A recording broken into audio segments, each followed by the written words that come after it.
with the big crowd ready to cheer him on, and Damon Bradshaw heading for what he hopes will be a rendezvous with the record book. Here we go.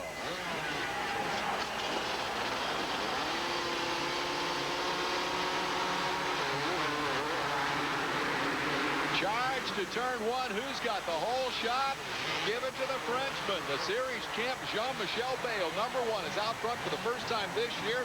Kurt McMillan fell down in the first turn. Everybody else is through clean.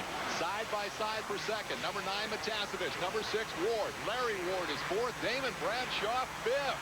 This is the chance that Bayle has been waiting for. He needs to put ground between himself and Bradshaw, who is caught in traffic as quickly as he can. He could take the win here. Oh, Bradshaw's not caught for long. He's past Larry Ward. Now he's around Jeff Ward. Here he goes after Matasevich. Unbelievable. This was the battle early. Remember the conflict in the heat race. And he blows right by. Bradshaw passes 3 guys in the time it takes to tell it. And he's right on the rear wheel of Jean-Michel Bayle as they head into the second lap. We're looking at the opening lap action when he did all of that. Bayle is out front. He needed to make up some ground and put Bradshaw behind him. Bradshaw was just too aggressive. Dave, that was unbelievable riding.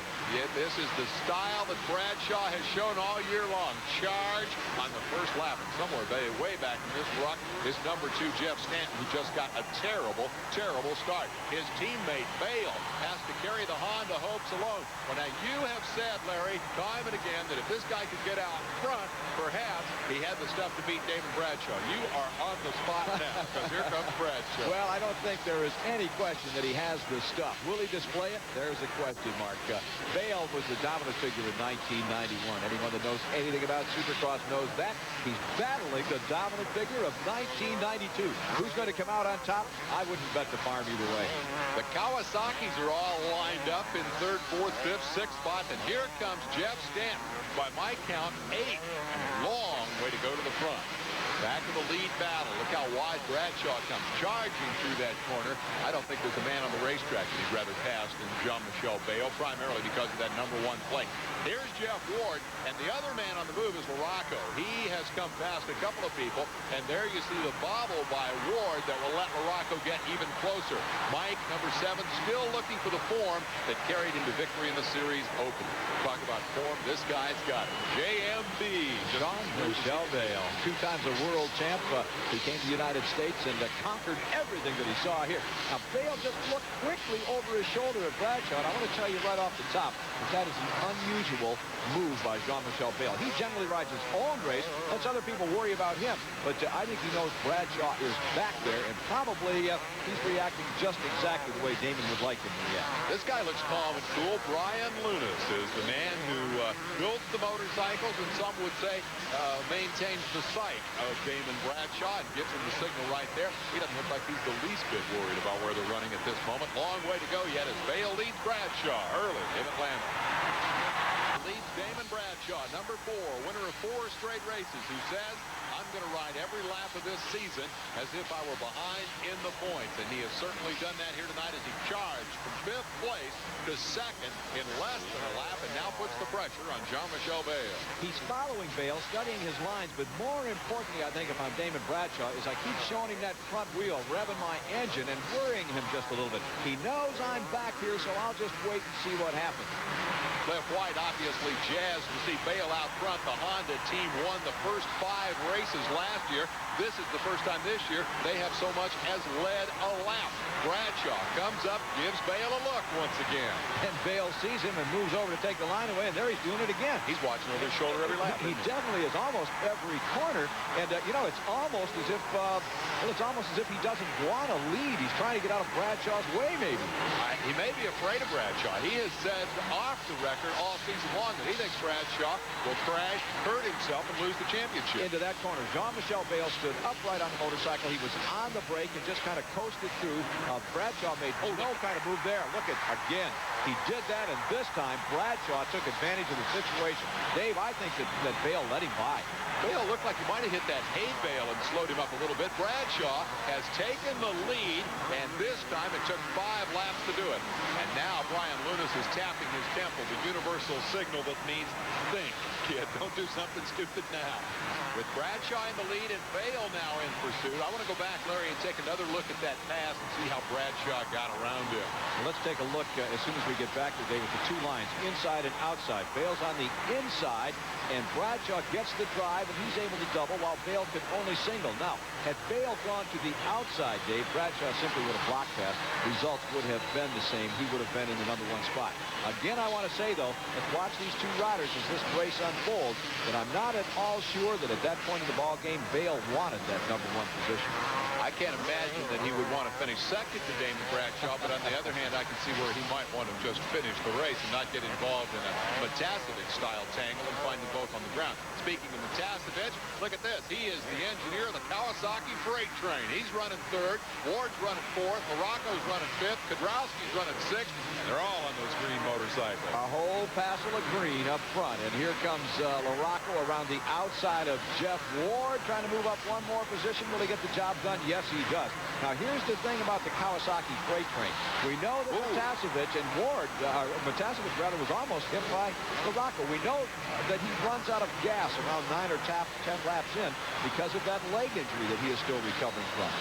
Whatever the reason, Matasevic goes a little wide here. That'll leave Morocco room. Morocco comes swinging right past and takes over the third spot, drops Matasevic to fourth. One of the knocks on Matasevic early in the year was that when he would get tired, start slowing down, he'd hold up the guys behind him. This time all the guys behind him were his teammates. Look at Morocco doing all kinds of kicks. He got both feet off the pegs just about crashed. Well, I don't know what kind of a maneuver that was, but I am certainly glad that Morocco was doing it and not myself, because I know that I never would have recovered. Of course, I don't think I ever would have been that high in the first place. Yeah, I'll tell you what, that was dirty dancing there for a moment. He had both feet off the peg. Here comes Kedrowski in pursuit, and Matasevic has lost another spot. You hear Jeff Stanton gets around Jeff Ward in the battle of the old rivals, and for the first time tonight, Stanton shows a little bit of life. This apparently will not be the night that he lives up to your fantasy of showing us the style that carried him to 2 championships. Generally, when a rider the caliber of Stanton gets off in the back part of the racetrack, or let's say outside the top 10, he has easy pickings for a little while. He passes a much slower set of riders in front of him. But tonight, Stanton got off at the tail end of all of the good guys. So he's had tough going to move himself up inside the top 10. Through the sand trap, he is around Matasevic. That'll move him inside the top 5. Stanton is on the charge. Out front, it is Damon Bradshaw, the leader. Jean-Michel Vail second. Morocco, Kedrowski, and Stanton in the top 5. We'll be right back. Damon Bradshaw once again is out front, headed for what would be his 5th consecutive Supercross victory, just one short of the record held by Ricky Johnson and Bob Hanna, who has a trackside observation. Beginning of the race looked like Jean-Michel Vail all the way, but a few good moves by Damon Bradshaw, and it's looking like the last 4 weeks, a Damon Bradshaw runaway. I'm not easily impressed, but tonight, I'm thoroughly impressed. Damon Bradshaw is some kind of rider. Well, that's why he gets all those big bucks, is for observations like that. A master of understatement, Bob Hanna, as we watch Bradshaw head into the final lap of the race. Larry, we are running out of superlatives for this guy. It is just remarkable what he's done this year. Well, from Atlanta, Damon is going to move 1 week from now down to Daytona, where he'll try to tie that record. That's Jeff Stanton territory. Stanton has won 3 years in a row at Daytona. And, Dave, here's the remarkable thing, or interesting thing. If he does tie it, he's going to go back to Charlotte, North Carolina 2 weeks from now to try and break the record in front of his hometown crowd. I tell you, I thought that half of Charlotte had come here tonight to Atlanta for this race. I guarantee you, if Bradshaw wins 7 in Charlotte, they are going to rip up the stadium. This guy is very, very popular in his hometown, and understandably so with this kind of performance tonight. He has dominated once again. There's nobody in this series who can run with him. Hanna had said a week ago that if he could make it 4 in a row, he was hands down for the championship. He is about to claim his 5th consecutive victory, and I think we got to concede the rest of these guys are racing for second place. If Damon Bradshaw can stay healthy for the rest of 1992. The man who was champion last year finishes second tonight. Jean-Michel Vail comes by to accept Bradshaw's congratulations. There's Keith McCarty, the Yamaha team manager, who was Bob Hanna's mechanic, who won the very first race in this stadium way back in the 70s. And so tonight he is still part of the winning team as we see the final Supercross crowd in Atlanta Fulton County Stadium. The man who writes his name in the record book for this final race here, Damon Bradshaw, with mechanic Brian Lunnis up to the top of the jump for one last accolade. And looky there, the tomahawk chop. Everybody here in Braves country knows that symbol. For the record, it is the second straight Atlanta victory for Damon Bradshaw. Won this race a year ago. Bale, Arocco, Kudrowski, and Stanton, the top five. Bad night for Jeff Stanton. Matasevich, Ward, Emick, Tishner, and Dubach round out the order. Let's go to Bob Hanna and the cat with the hat. Damon Bradshaw, I don't have a lot of words. Has a little smile. Damon Bradshaw, there aren't a lot of words how to describe that race. Maybe you have some. That was the finest ride I've ever seen in my life. Well, I just tried to ride real smooth. You know, I tried to wick it up a little bit, and I couldn't get away. So I said, well, I'm just going to ride right here and see what happens toward the end of this race. And, you know, it come out for the best for me. On the second lap, you made a move over here in the sand pit that was unbelievable. Do you remember that?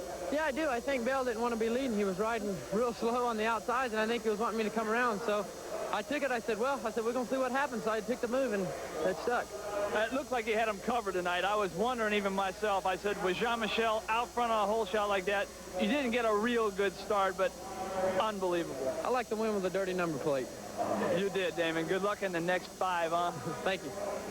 They didn't throw dirt on him for long tonight, and I wonder if that hat's too small or if his head's starting to swell a little bit here. Rightly so if it is, because look at the lead he has over the defending champ, Jean-Michel Bale. Stanton falls to third in the